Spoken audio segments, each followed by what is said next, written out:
आज फाइनली मैं आप सभी के लिए फिजिक्स से रिलेटेड कुछ ऐसा कंटेंट लेके आया हूं जिसको फॉलो करने के बाद जो आप लोग इस टाइम पे स्ट्रगल कर रहे हो ना कि भैया फिजिक्स सबसे बड़ी प्रॉब्लम है और फिजिक्स में न्यूमेरिकल सॉल्व नहीं हो रहे, भैया कुछ ऐसा कर दो, कुछ ऐसा हमें कंटेंट प्रोवाइड कर दो कि जिसको फॉलो करने के बाद हम लोगों का फिजिक्स में 140 130 प्लस स्कोर आना चाहिए हर एक मॉक टेस्ट में।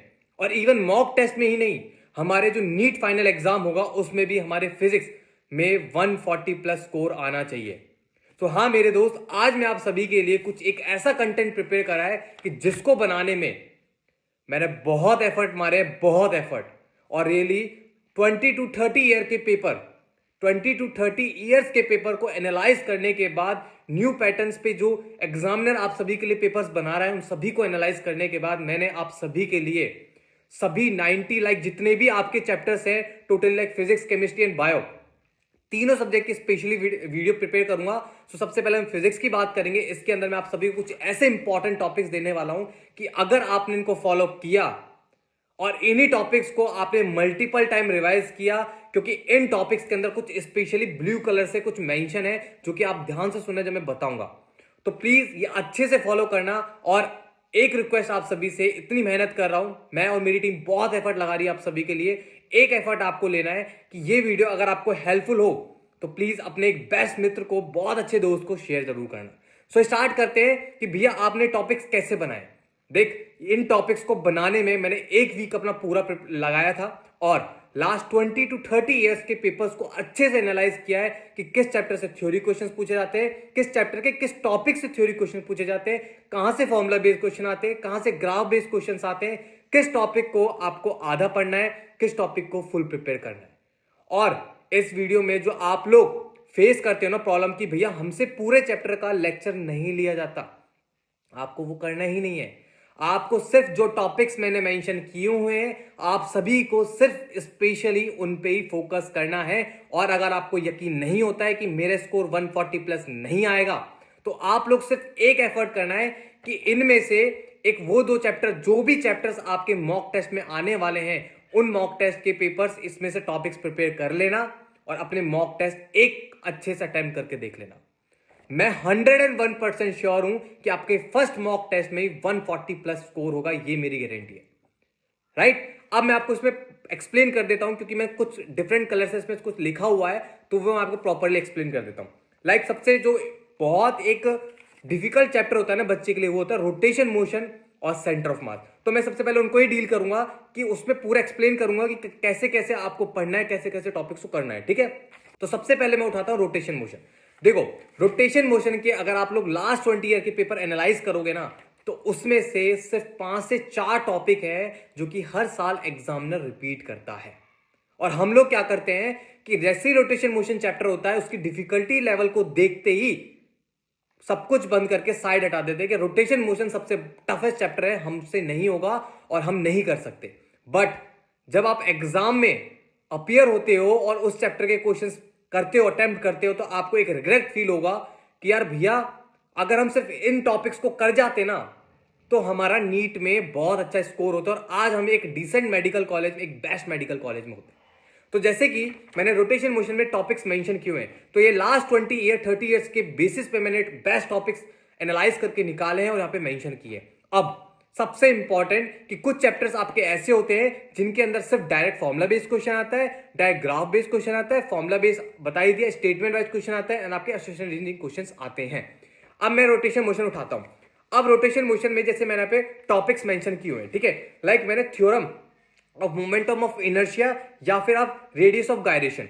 अब जैसे मैं रेडियस ऑफ गायरेशन लेता हूं तो इसमें क्या है, डायरेक्ट फॉर्मुला बेस्ड क्वेश्चन आता है। यहां ब्लू कलर से पेन से लिखा हुआ है कि बेटा इसके अंदर सिर्फ डायरेक्ट फॉर्मुला बेस्ड क्वेश्चन आता है। यकीन नहीं होता तो आप लोग लास्ट 2 ईयर 3 ईयर्स के पेपर एनालाइज करना, देखना डायरेक्ट फॉर्मुला बेस्ड क्वेश्चन आ चुके हैं हर टॉपिक के साथ। उसमें ब्लू कलर से मेंशन है कि आपको किस टॉपिक को कंप्लीट करना है, किसको हाफ करना है, कहां तक करना है, किसके लिए फॉर्मूला लर्न करना है, किसके लिए आपको थ्योरी पढ़ना है, कहां से पढ़ना है, एनसीईआरटी से पढ़ना है या फिर नोट से पढ़ना है, पूरा प्रॉपर्ली मेंशन है। तो ये मैं अपने टेलीग्राम पे डाल रहा हूं। सो आप लोग ये फॉलो करना। आपके पास 3 मंथ का टाइम है। अगर आप लोग स्ट्रिक्टली 3 मंथ तक अगर इन्हें भी कर लोगे ना तो भाई आपकी सबसे बड़ी प्रॉब्लम फिजिक्स सॉल्व हो जाएगी। अब इसके बाद जो सेकंड मैं आपको बताने वाला हूं कि 100% सिलेक्शन इन 100 डेज। बहुत सारे बच्चे एक मेरी कोई भी वीडियो देखते हैं या फिर मेरे लाइव सेशन ज्वाइन करते हैं तो वो लोग हमेशा ये बोलते हैं कि भैया काश आप हमारे साथ लास्ट 3 महीने होते ना तो हमारा सिलेक्शन हो जाता। तो लास्ट ईयर मैंने किया था बट मैं थोड़ा अपने एग्जाम्स में बिजी था, तो फाइनली इस ईयर हम लोग एक ऐसा बैच स्टार्ट करने वाले हैं जो कि आप सभी के लिए बहुत हेल्पफुल होने वाला है। सबसे पहले स्टार्ट करने से पहले मैं आपको ये एनालाइज करा देता हूं कि मैंने किस बेसिस पे ये बनाने वाला हूं और क्या है। देखो, आप सभी जानते हैं कि इंडिया में जो नीट है इसका स्कोप कैसे तेजी से बढ़ रहा है और जो नीट एस्पिरेंट है कैसे इंक्रीज हो रहा है, ratio graph day by day increase होता है।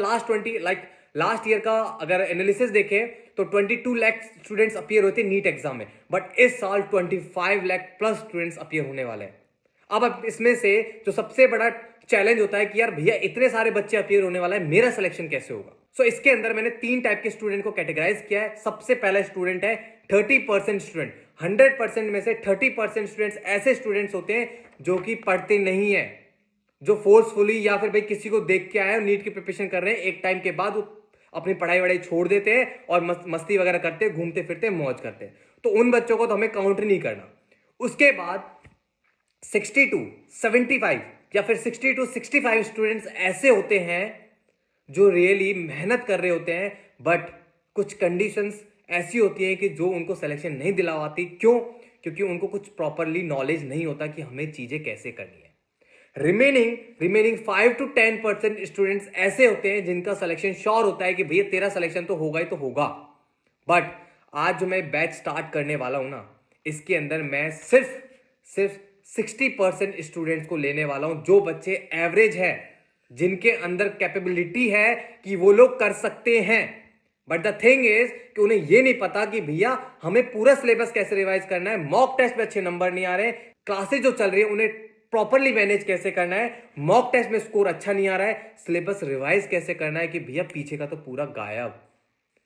सो उन सभी के लिए मैं कुछ एक ऐसा कंटेंट कुछ एक ऐसा बैच स्टार्ट करने वाला हूं। बट द थिंग इज कि उसमें सिर्फ 50 बच्चे एनरोल हो सकते हैं।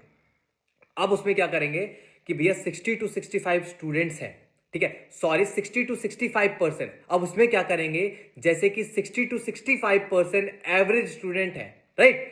अब इसमें जो सबसे पहला एक बच्चे को सबसे बड़ी डिफिकल्टी फेस होती है कि भैया क्लास ऑन गोइंग है, कैसे रिवाइज करेंगे, कैसे मॉक टेस्ट में अच्छे नंबर लाएंगे, हमें नहीं पता, हम चीजों को मैनेज नहीं कर पाते। तो सबसे पहले मैं किस पे वर्क करूंगा, आपकी क्लासेस पे। सेकंड में किस पे वर्क करूंगा, आपका सिलेबस कंप्लीशन पे। थर्ड में किस पे वर्क करूंगा, आपका सिलेबस रिवीजन पे। एंड फोर्थ मैं किस पे वर्क करूंगा, मोस्ट इंपॉर्टेंट, आपके मॉक टेस्ट में स्कोर इंक्रीज करने पे। And the fifth and the last, exam time fear.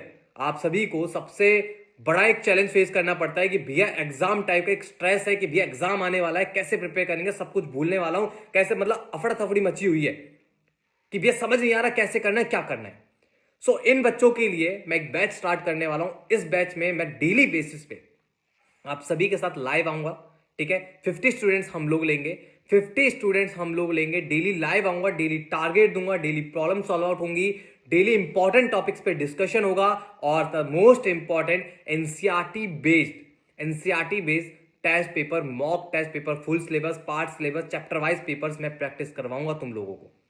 Weekly तुम सभी का एनालाइज होगा, डेली शाम को लाइव सेशन होगा और मेरे साथ होगा। मैं किसी टीचर को हायर नहीं करने वाला, टेंशन मत लेना, मैं खुद पर्सनली आपको मेंटोर करूंगा लास्ट 3 मंथ।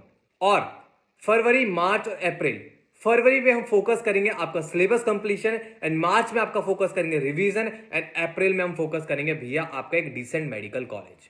तो इस बैच के लिए आपको एनरोल करना है, तो उसके लिए आपको टेलीग्राम पे जाना पड़ेगा, चेकआउट करना पड़ेगा, फॉर्म्स एंड ऑल जो भी है वहां पे आपको देखना पड़ेगा, वहां पे गिवन है। And the most important guys, ये बैच मैंने सिर्फ 50 स्टूडेंट के लिए स्टार्ट किया है, तो बैच ऑफकोर्स पेड है। 2000 इसकी फीस है। रीजंस बहुत है, आपको लग रहा होगा कि 2000 में तो हमें बहुत कुछ मिल जाए, बट आप तो मेंटोर ही दे रहे हो। But the thing is mentor नहीं, जो एक्सपीरियंस मेरे साथ आप लोग लेने वाले हो ना, वो सिर्फ नीट का नहीं, आप लोग जेई का एक्सपीरियंस मेरे साथ लेने वाले हो, क्योंकि मैं भी एक एवरेज स्टूडेंट था। मैंने लास्ट कुछ महीनों के अंदर अपना नीट, जेई और केवीपीवाई ऐसे तीनों एग्जाम, इंडिया के टफेस्ट एग्जाम फोड़े हैं। तो कुछ एक्सपीरियंस है, और मैं कोई टॉपर नहीं हूं, ऑन एन एवरेज स्टूडेंट हूं। सो वही चीजें, कैसे चीजों को टैकल करना है, कैसे आपको नीट आपको क्लियर करना है। और अगर आपको ये बैच बिल्कुल भी पसंद नहीं आता है कि यार नहीं आ रहा, कुछ बेनिफिट नहीं हो रहा, विद इन अ वीक आपका refund, right. So all the best, अच्छे से प्रिपरेशन करें। जिसको एनरोल करना है मुझे टेलीग्राम पे कांटेक्ट करें, मैंने पोस्ट डाला हुआ है, मुझे आप पर्सनली कांटेक्ट कर सकते हैं। और फिर भी कोई डाउट है तो मेरी जो टेलीग्राम यूजर आईडी है मैं डिस्क्रिप्शन में डाल रहा हूं, आप मुझे कांटेक्ट करना, ठीक है। सो ऑल द बेस्ट, अच्छे से प्रिपरेशन करें।